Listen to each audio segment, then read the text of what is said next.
Hi മക്കളെ, ഈ video എന്ന് പറയുന്നത് മുഴുവൻ പ്ലസ് ടുക്കാർക്കുള്ളതാണ്. സയൻസ് ആയിക്കോട്ടെ, കൊമേഴ്സ് ആയിക്കോട്ടെ, ഹ്യൂമാനിറ്റീസ് ആയിക്കോട്ടെ, ഇത് നിങ്ങൾക്കുള്ളതാണ്. കാരണം കഴിഞ്ഞ 1-2 ആഴ്ചയായിട്ട് ഞാൻ ഒത്തിരി പ്ലസ് ടുക്കാരായിട്ട് ഇങ്ങനെ സംസാരിക്കുന്നത് ഇൻസ്റ്റയിലും വാട്സാപ്പിലും ഒക്കെ.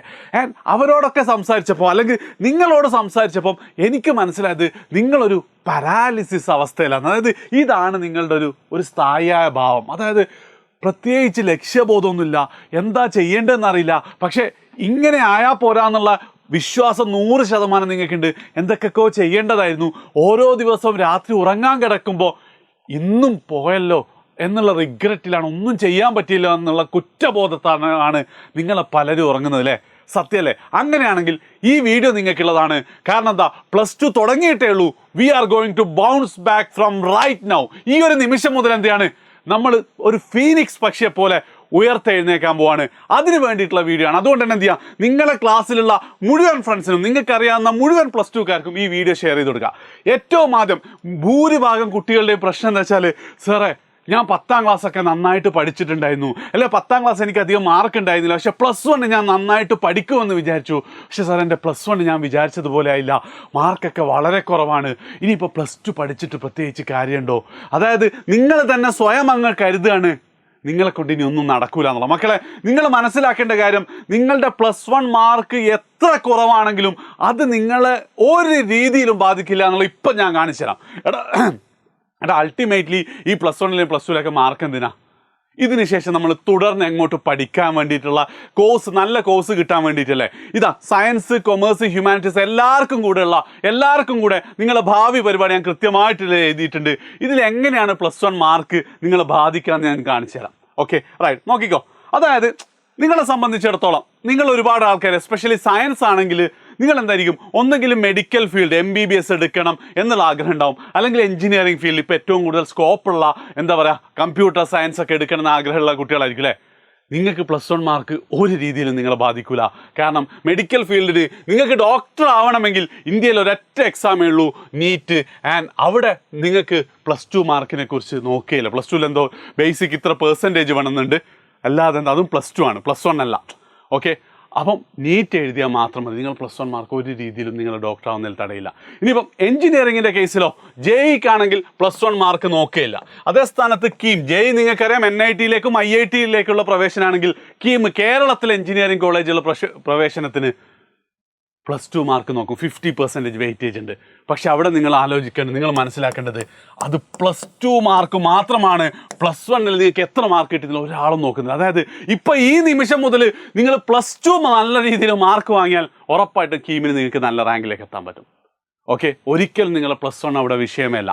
ഇനി കുറച്ചും കൂടെ കുട്ടികൾക്ക് എന്താണ്, സാറ് ഇതൊക്കെ പഠിക്കുന്ന കുട്ടികൾക്കാണ്, എൻട്രൻസ് ഒന്നും എഴുതാൻ എന്നെ കൊണ്ട് പറ്റില്ല, പക്ഷേ എനിക്ക് നല്ലൊരു ജോലി വേണമെന്നുള്ള രീതിയിൽ ഒത്തിരി കുട്ടികൾ പാരാമെഡിക്കൽ കോഴ്സസ്, നഴ്സിംഗ്, ഫിസിയോതെറാപ്പി തുടങ്ങിയ ഒത്തിരി, മറ്റേ ഒക്യുപ്പേഷണൽ തെറാപ്പിസ്റ്റ്, സ്പീച്ച് തെറാപ്പിസ്റ്റ് എന്നൊക്കെ പറഞ്ഞ കുറേ പാരാമെഡിക്കൽ കോഴ്സസ്, അത് ഈ നിമിഷം വരെ +2 മാർക്ക് മാത്രം വെച്ചിട്ടാണ്. അതായത് നിങ്ങൾക്ക് എൻട്രൻസോ കാര്യങ്ങളോ ഒന്നുമില്ല, പക്ഷേ +2 മാർക്ക് വെച്ചിട്ടാണ്. ഞാൻ അവിടെയും എന്നില്ല +1 മാർക്ക് നോക്കൂല, നിങ്ങളുടെ +2ൽ നിങ്ങൾക്ക് എത്ര മാർക്ക് ഉണ്ടെന്ന് മാത്രമാണ്. നല്ല മാർക്ക് വേണം കേട്ടോ മക്കളെ. അതായത് ഒത്തിരി കുട്ടികൾ പറയുന്നുണ്ടായിരുന്നു LBSൻ്റെ അഡ്മിഷന് എനിക്ക് കിട്ടൂല, എനിക്ക് 90% ഉള്ളൂ എന്നൊക്കെ.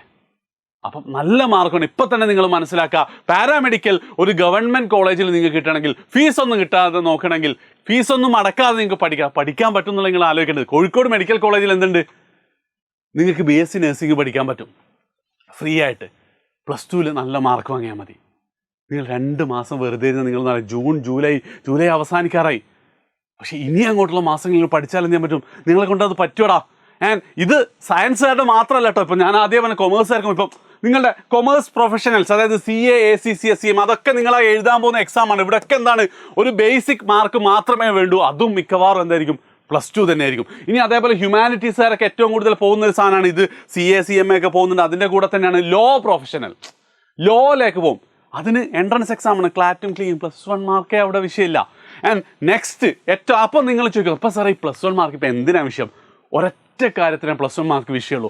അതായത് നിങ്ങൾക്ക് കേരളത്തിലെ ഒരു ആർട്സ് ആൻഡ് സയൻസ് കോളേജിൽ നിങ്ങൾക്ക് ഡിഗ്രി കോഴ്സ് എടുക്കണം. ഇതൊക്കെ ഡിഗ്രിയാണ് കേട്ടോ. പക്ഷേ ഈ ഡിഗ്രി കോഴ്സ് കൊണ്ട് ഞാൻ ഉദ്ദേശിക്കുന്നത് BSc ഫിസിക്സോ BComോ അല്ലെങ്കിൽ എന്താണ് BA ഹ്യൂമാനിറ്റീസോ BA ഇംഗ്ലീഷോ BSc കെമിസ്ട്രി അങ്ങനെയുള്ള നമ്മുടെ നാട്ടിലൊക്കെ ചുറ്റുള്ള ആർട്സ് ആൻഡ് സയൻസ് കോളേജില്ലേ, അത് എൻ്റെ നാട്ടിലെ MIT arts and science college ആയിക്കോട്ടെ, അല്ലെങ്കിൽ കേരളത്തിലെ തന്നെ പോപ്പുലർ ആയിട്ടുള്ള ഫറൂഖ് കോളേജ് ആയിക്കോട്ടെ, മഹാരാജാസ് ആയിക്കോട്ടെ, ട്രിവാൻഡ്രം യൂണിവേഴ്സിറ്റി കോളേജ് ആയിക്കോട്ടെ, അവിടെ ഒക്കെ നിങ്ങൾക്ക് പഠിക്കണമെങ്കിൽ നിങ്ങളുടെ +1ലെയും +2ലെയും 1200 നിങ്ങൾക്ക് എത്ര മാർക്ക് ഉണ്ട് എന്നാണ് നോക്കുക. 1200 നിങ്ങൾക്ക് എത്ര മാർക്ക് ഉണ്ട്? 1200 1200 കിട്ടുവാൻ ഏത് കോളേജിലും കിട്ടും. 1199 ബാക്കിയുള്ളവർക്ക് ഇല്ലാത്ത സീറ്റേ കിട്ടുള്ളൂ. അപ്പോൾ സാർ അതൊരു പ്രശ്നമല്ലേ? എടാ അതൊരു പ്രശ്നമാണ്. പക്ഷെ അവിടെ ഒരു സൊല്യൂഷനുണ്ട്. അതായത് നിങ്ങൾ ആരോട് ചോദിച്ചാലും നിങ്ങൾ ഈ പറയുന്ന കേരളത്തിലെ ഞാൻ നേരത്തെ എണ്ണമിട്ട മഹാരാജാസ് കോളേജും ഫറൂഖ് കോളേജും ദേവഗിരി കോളേജും ഒക്കെ വെച്ച് നോക്കുമ്പോൾ അതിനേക്കാളൊക്കെ എത്രയോ മടങ്ങുള്ള സെൻട്രൽ യൂണിവേഴ്സിറ്റികളിലും നിങ്ങൾക്ക് എന്ത് ചെയ്യാം? ഇതേ ഡിഗ്രി കോഴ്സ് BSc ഫിസിക്സോ BSc കെമിസ്ട്രിയോ അല്ലെങ്കിൽ ഏതാണ് BComോ BA ഇംഗ്ലീഷോ BA ഹിസ്റ്ററിയോ ഒക്കെ നിങ്ങൾക്ക് പഠിക്കാൻ പറ്റും. ആൻഡ് ഭയങ്കര വാല്യൂ ആയിരിക്കും.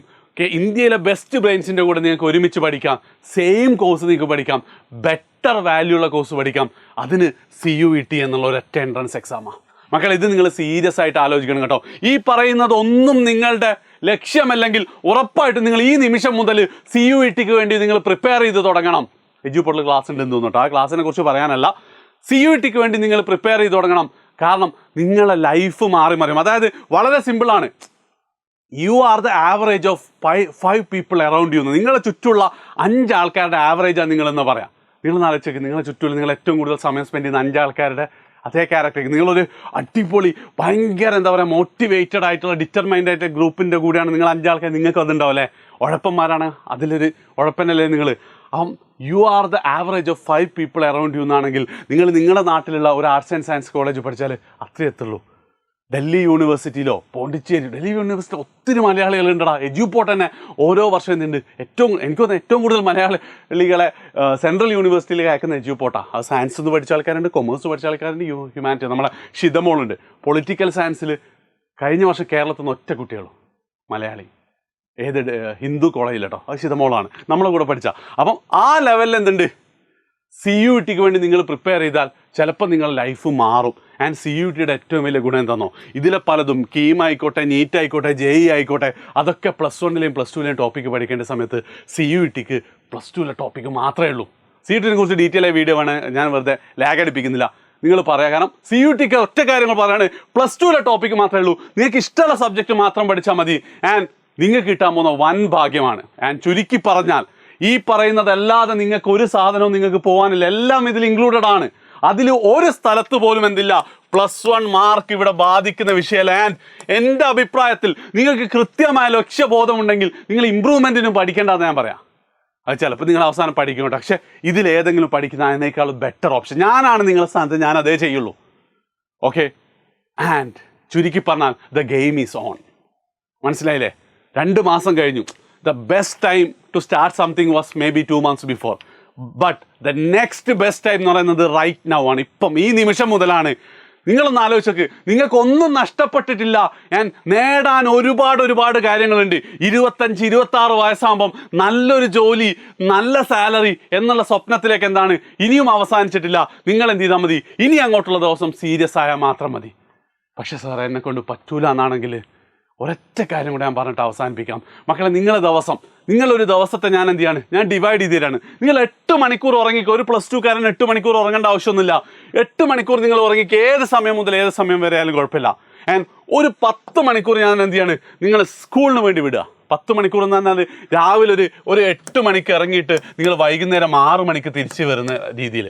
അപ്പം 10, 8, 18 കഴിച്ചിട്ട് നിങ്ങൾക്ക് എന്നിട്ട് 6 മണിക്കൂർ ഒരു ദിവസമുണ്ട് നിങ്ങൾക്ക് നിങ്ങളിഷ്ടമുള്ള കാര്യങ്ങൾ ചെയ്യാൻ. നിങ്ങൾ ആലോചിച്ചോട്ടെ, ആ 6 മണിക്കൂറിൽ എത്ര മണിക്കൂർ നിങ്ങളിപ്പോൾ പഠനത്തിന് വേണ്ടി സ്പെൻഡ് ചെയ്യുന്നുണ്ട്? എന്തു പോയാലും ഒരു 4 മണിക്കൂർ പോയിക്കോട്ടെ, 2 മണിക്കൂർ നിങ്ങൾ സീരിയസ്ലി പഠിക്കാൻ പറ്റൂലേ? അതും പോട്ടെ, 1 മണിക്കൂർ ഇനി മുതലുള്ള എല്ലാ ദിവസവും. ഞാൻ പറയുന്നത് എന്താ വെച്ചാൽ നിങ്ങൾക്ക് 4 മണിക്കൂർ പഠിക്കണം. ഞാൻ 1 മണിക്കൂറൊന്നും പഠിച്ച് ഈ സാധനത്തിലേക്കൊന്നും എത്തൂല കേട്ടോ.